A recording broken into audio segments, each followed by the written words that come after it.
নমস্কার সবাইকে। আমি Payel Chakraborty, registered staff nurse under West Bengal nursing council. Welcome to my channel nursing classes in Bengali.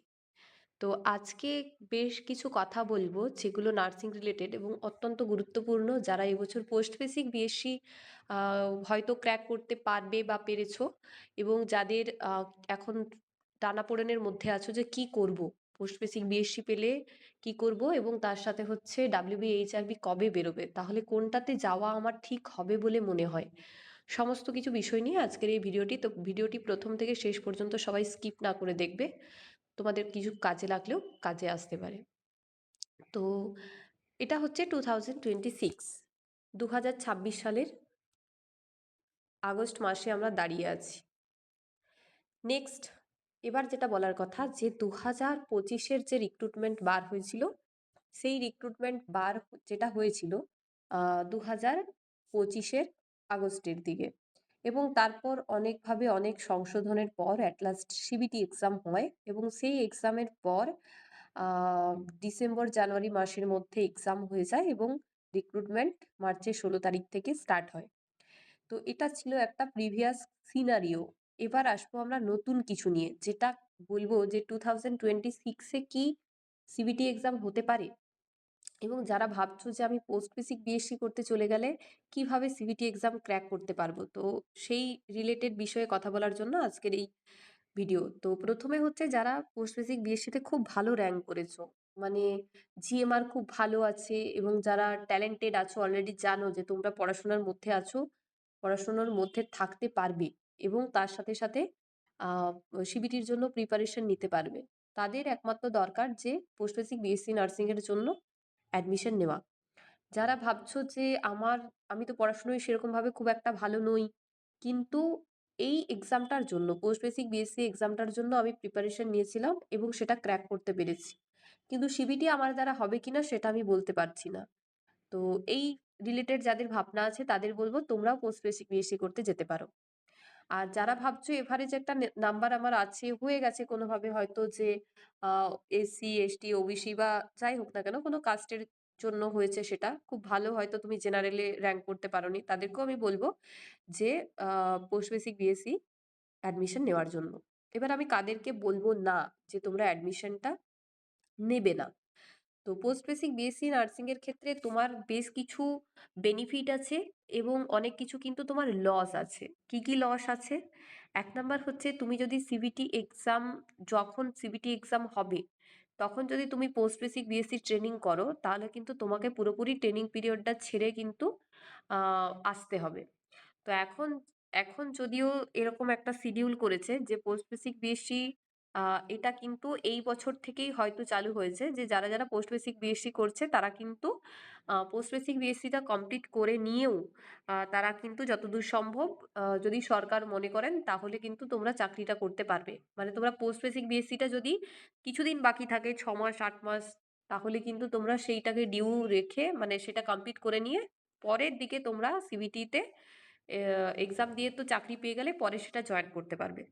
তো এবার হচ্ছে যে যারা খুব ভালো, তোমরা নিজেরাও জানো যে আমরা পড়াশোনায় খুব ভালো, এবং আমরা পরের দিকে চাকরি করতে পারবো, আমাদের অসুবিধে নেই, বা আমরা যে কোনো সাবজেক্ট ওয়াইজ এক্সাম হলে আমরা ক্র্যাক করতে পারবো, তাদেরকে বলবো যে তোমরা পোস্ট বেসিক বিএসসি নার্সিংয়ে অ্যাডমিশন না নিলেও তোমাদের কিছু ক্ষতি হবে না, কারণ যেহেতু তোমরা রেগুলারিটি রাখো এবং ডেলি একটা পড়াশোনার মধ্যে আছো, তারা কিন্তু মানে পোস্ট বেসিক বিএসসিটা না করে তারা সিবিটির জন্য ফুললি প্রিপেয়ার্ড হও। আর যারা মিডিয়াম বা এভারেজ আছো, বা খুব একটা ভালো নয়, কোনোভাবে জিএমআর এসে গেছে, এইবারের হয়তো এসে গেছে, পরের বারে নাও আসতে পারে, এই ভাবনাটা যাদের আছে তাদেরকে বলবো তোমরা পোস্ট বেসিক বিএসসি নার্সিংয়ে অ্যাডমিশন নাও। পোস্ট বেসিক বিএসসি নার্সিংয়ে অ্যাডমিশন নিলে কিন্তু তোমার 2 বছর তুমি একদিক থেকে কিছু করতে পারবে না, এক নাম্বার। 2 নাম্বার হচ্ছে ট্রেনিং পিরিয়ডে এতটাই চাপ থাকে পোস্ট বেসিক বিএসসি, জিএনএম যে ট্রেনিংটা করেছো সেইটার থেকে কিন্তু পোস্ট বেসিক বিএসসি ওই 2 বছর বহুত চাপ থাকে, প্রচুর অ্যাসাইনমেন্ট থাকে, তার সাথে হচ্ছে প্রচুর অনেক কিছু সমস্যাও থাকে, রাত জাগা, অনেক ট্রেনিং, অনেক নাইট ডিউটি, সমস্ত কিছু মিলিয়ে রিসার্চ পার্ট, সমস্ত কিছু মিলিয়ে কিন্তু একটা হিউজ সময়ের দরকার। তো সেই সময়টা দেওয়ার পর আমার মনে হয় না যে একটা মানুষ ক্লিনিক্যাল ফিল্ডে ডিউটি করে আবার রাত্রি জেগে অ্যাসাইনমেন্ট লিখে ট্রেনিং পিরিয়ড পুরোপুরি কভার করে তার সাথে সাথে সিবিটি এক্সামের প্রিপারেশন নিতে পারবে। তো কিছুটা নেওয়া অবশ্যই হবে, কিন্তু সিবিটি এক্সামের জন্য প্রিপারেশনটা তো অন্যভাবে দরকার হয়। অ্যাসাইনমেন্ট লিখে বা ইন্টারনাল প্র্যাকটিক্যাল এইসবের মাধ্যমে তো ফুললি হয় না, তোমাকে একটা লেগে থাকতে হবে, এমসিকিউ প্র্যাকটিস করতে হবে, থিওরি পড়তে হবে, এবং সেটা কিছু সময়ের মধ্যে পড়তে হবে, 2 to 3 মান্থসের মধ্যে পড়ে তোমাকে কভার করতে হবে, বা খুব জোর হলে তোমরা 4 মাস পাবে, তার বেশি কিন্তু পাবে না। তাহলে তোমরা বুঝতেই পারছো একটা জিনিস, যে যদি তুমি পোস্ট বেসিক বিএসসি নার্সিং করো এবং সেখানে ট্রেনিং পিরিয়ডের সাথে তুমি এনগেজড হয়ে যাও, তাহলে কিন্তু তোমার আর সিবিটি এক্সামের দিকে ঘুরে তাকানোটা একটু মুশকিল হবে। এবার যাদের এভারেজ বা মিডিয়াম আছে, যারা ভাবছো যে আমি সেন্ট্রালের এক্সাম দেবো, ডাব্লিউবিএইচআরবির জন্য আমার অতটা ন্যাক নেই, বা আমার হয়তো হবে না, সিবিটিতে টাফ কোশ্চেন আসছে, তাদেরকে বলবো বাবা তোমরা পোস্ট বেসিক বিএসসিটাই করো, তোমাদের জন্য সিবিটিটা তোমরা পরে ভাবলেও চলবে। আর যারা খুব এক্সপার্ট, যাদের মনে হচ্ছে যে আমরা দুদিকটাই পারবো, মানে সিবিটিটাও পারবো plus post basic BSc nursing এর থেকে পড়াশোনাটাও করতে পারবো, তাহলে তারা যদি নিজেদের মধ্যে নিজেদের মেন্টাল ক্যাপাসিটি অনেক বেশি থাকে, তাহলে তোমরা দুদিকটা নিয়েই ভাবতে পারো।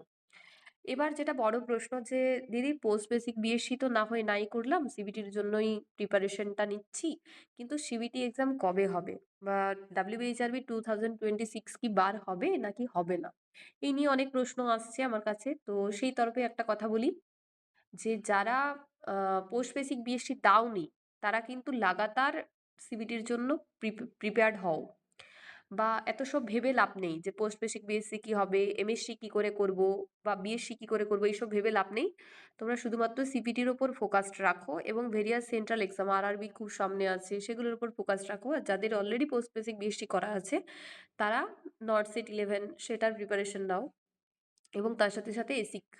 তো এইগুলোর প্রিপারেশন নিতে নিতে কিন্তু তুমি সিবিটির জন্য অলরেডি তৈরি হয়ে যাবে, তোমাকে আপকামিং এক্সামগুলো কিন্তু কন্টিনিউ রাখতে হবে।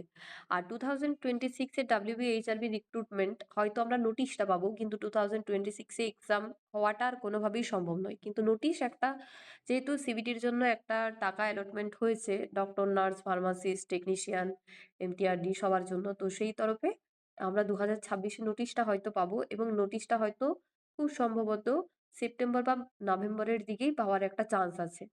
তো সেপ্টেম্বর বা নভেম্বরের দিকে পেলেও আমাদের হাতে যে সময়টা থাকবে সেটা কম থাকবে, কারণ 2025-এ একটা মানে 25-এ রিক্রুটমেন্টটা 26-এ হয়েছে, তাহলে 26-এ যদি রিক্রুটমেন্টটা বার হয়, সবই এটা একটা আশঙ্কার কথা বলছি, হতে পারে।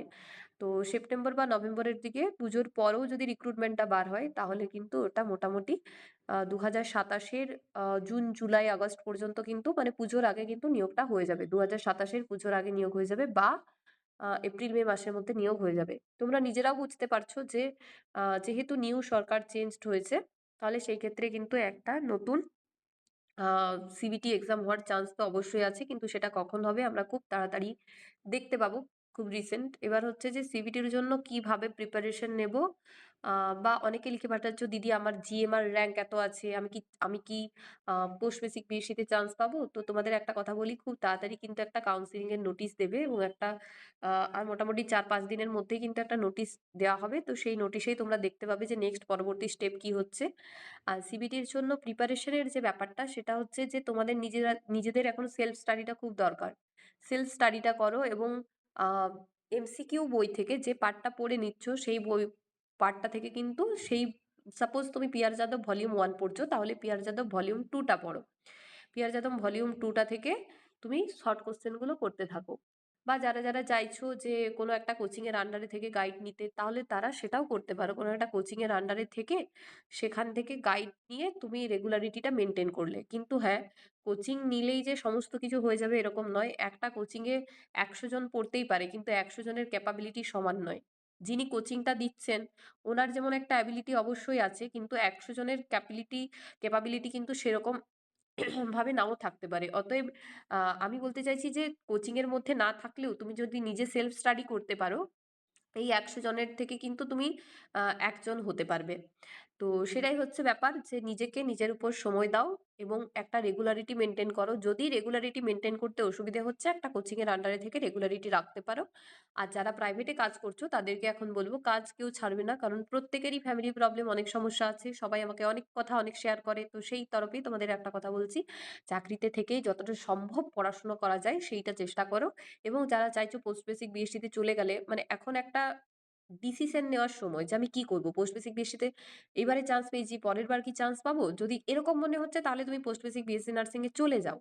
আর যদি মনে হচ্ছে না আমি তো পরের বারও ক্র্যাক করতে পারবো বা সিবিটিটা আমার দ্বারা সম্ভব, তাদেরকে বলবো তোমরা একটু হোল্ড করে যাও সিবিটি এক্সামের জন্য। সিবিটি দিয়ে ক্র্যাক করে তোমরা ডাইরেক্ট স্টাফ নার্স হবে। তো যাই করো না কেন, আলটিমেটলি পোস্ট বেসিক বিএসসি করো বা এমএসসি করো বা যাই তুমি করো, তোমার ফার্স্ট প্রসেস কিন্তু হচ্ছে সিবিটি। সিবিটি ছাড়া কিন্তু তুমি নেক্সট প্রসেস কিছুই ভাবতে পারবে না। হতে পারে সেপ্টেম্বর বা নভেম্বর, এই দুটোর মধ্যে আমরা একটা বিজ্ঞপ্তি পাবো, খুব তাড়াতাড়ি পাবো। আর রিক্রুটমেন্ট কিন্তু 2027 জুন জুলাইয়ের মধ্যেই রিক্রুটমেন্টটা কমপ্লিট হতে পারে। ঠিক আছে? তো অবশ্যই সবাই ভালো করে পড়াশুনো করো, প্রিপারেশন নাও। যদি কারো কোনো কোশ্চেন বা কোনো কিছু রিলেটেড জানার থাকে তাহলে আমার কমেন্ট বক্সে কমেন্ট করে জানাতে পারো। ধন্যবাদ সবাইকে। আজকের ভিডিওটা এই পর্যন্তই রইলো। দেখা হচ্ছে নেক্সট ভিডিওতে। সবাই ভালো থাকো, সুস্থ থাকো।